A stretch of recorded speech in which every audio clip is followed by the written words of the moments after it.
Good morning students. आज हम वर्ण और वर्णमाला पढ़ेंगे। वर्ण क्या है? वर्ण भाषा की सबसे छोटी इकाई को वर्ण कहते हैं। जैसे सबसे छोटी इकाई क है और क में ए का उच्चारण होके क बना। क्या बना? क। और जिसके और अधिक टुकड़े हम नहीं कर सकते वो क्या है? हमारे पास वर्ण है। जैसे ए, क, ख, ग, इसके और अधिक हम टुकड़े नहीं कर सकते, वो है वर्ण। और वर्णमाला क्या है? सभी स्वर और व्यंजन को एक व्यवस्थित क्रम में लगाकर हम लिखते हैं, वो हमारे क्या है? वर्णमाला है। वो हमारी वर्णमाला है। जैसे धागे में पिरो के हम मोतियों की माला बनाते हैं, तो एक मोती के बाद एक मोती ऐसे करके पूरे मोती पिरोने के बाद क्या बनती है? माला। वैसे वर्ण है उनको व्यवस्थित क्रम में लिख देते हैं तो वो वर्णमाला हो जाती है। चलो अपन पढ़ते हैं। जैसे घर में होती है दीवारें। दीवारें ईंटों से बनती है। देखो घर किससे बनता है? ईंटों से। तो ईंटों से पहले हम क्या, ईंटों से क्या करते हैं? एक दीवार बनाते हैं, अर्थात घर का पूरा ढांचा ईंटों से बनता है। ठीक उसी प्रकार भाषा का ढांचा वर्णों से बनता है। ठीक है, घर में दीवारें ईंटों से बनती है, लेकिन ऐसा नहीं है एक ईंट कहीं रख दी, नहीं।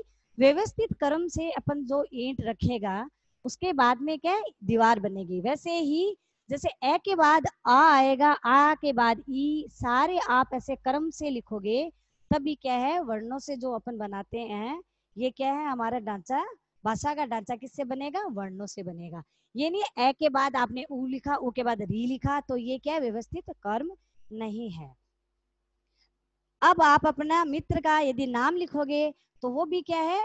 आपका क्या है? वर्णों से मिलके बना हुआ होता है। जैसे आपने लिखा अमर, तो आपने ए लिखा, उसका नाम है अमर।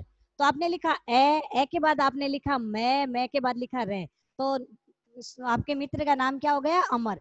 लेकिन आप अगर उसका ये लिख रहे हो ए रे मैं, तो ये क्या है? व्यवस्थित क्रम में नहीं था, जो उसका नाम है अरम, तो ये क्या? गलत हो गया। तो हमेशा क्या है? वर्णों को व्यवस्थित क्रम में रखना चाहिए। भाषा की सबसे छोटी इकाई को क्या कहेंगे? वर्ण कहते हैं।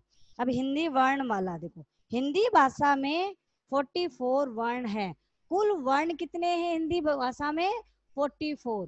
ठीक है। अब कर्म में लगे इन वर्णों के समूह को वर्णमाला कहते हैं। देखो इसके भी दो पार्ट है। वर्ण दो प्रकार के होते हैं। वर्ण को कितने भागों में बांटा है? दो भागों में।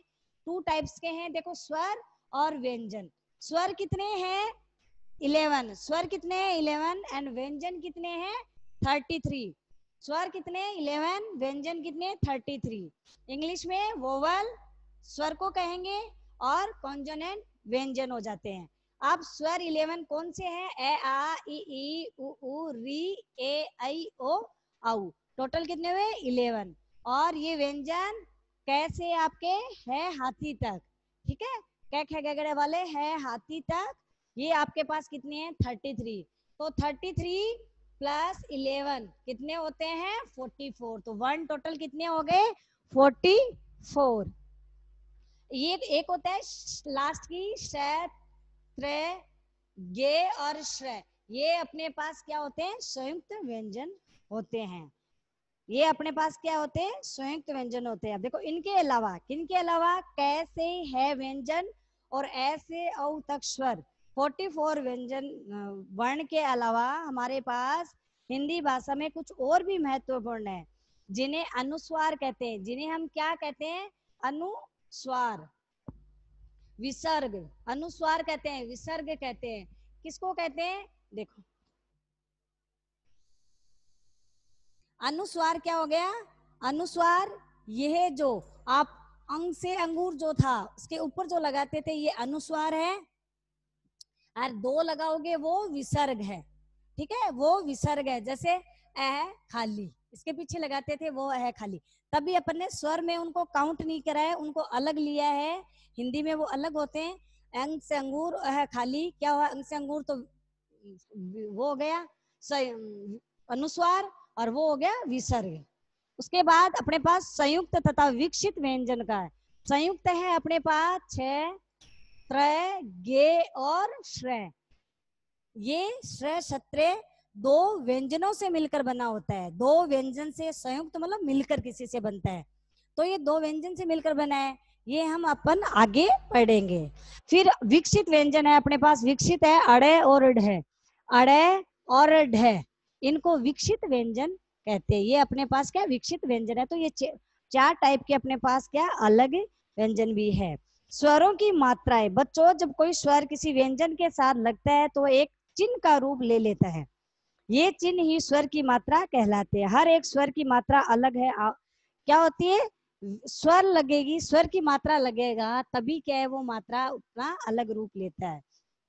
अभी हमने क्या करा, जैसे ये मात्रा किसकी है, ये ई की, छोटी ई की मात्रा है। अब अपन ने क्या लिखा, अपन ने लिखा नदी, अपन ने लिखा नदी, अपन ने लिखा कवि, अपन ने लिखा सन्नी, अपन ने लिखा दिन। तो इसमें मात्रा किसकी लग रही है, छोटे ई की मात्रा।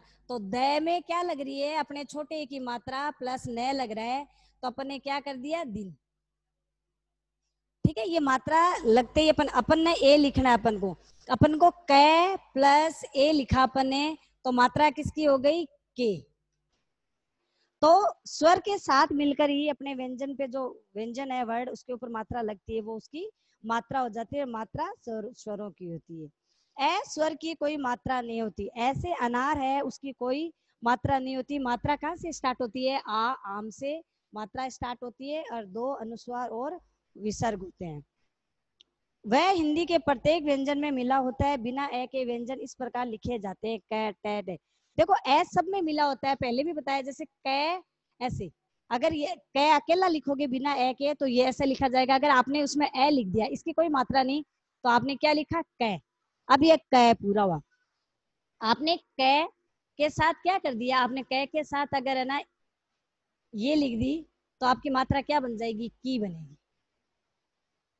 अब इसमें ये नीचे डंडा, और आपको ये नहीं करना है कि इस क में हम ए लिखे फिर ई लिखे। तो यहाँ पे क्या है, अपने अपन ने क्या वर्ण पढ़ा और वर्ण माला पढ़ी।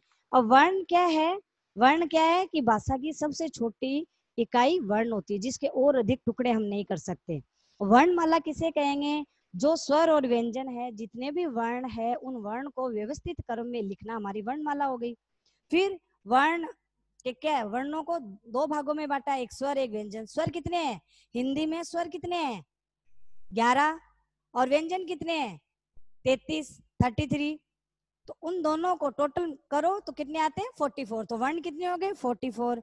उनको व्यवस्थित क्रम में लिखो। उनके अलावा भी हमारे पास क्या है, अनुस्वार है, विसर्ग है, संयुक्त व्यंजन है और विकसित व्यंजन भी है। और ए की कोई मात्रा नहीं होती, लेकिन वो सब के साथ, सब व्यंजन के साथ मिला होता है, उसके बिना बोल नहीं सकते हैं हम।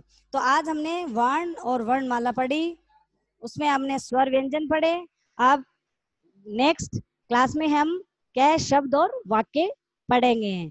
Good bye, have a day.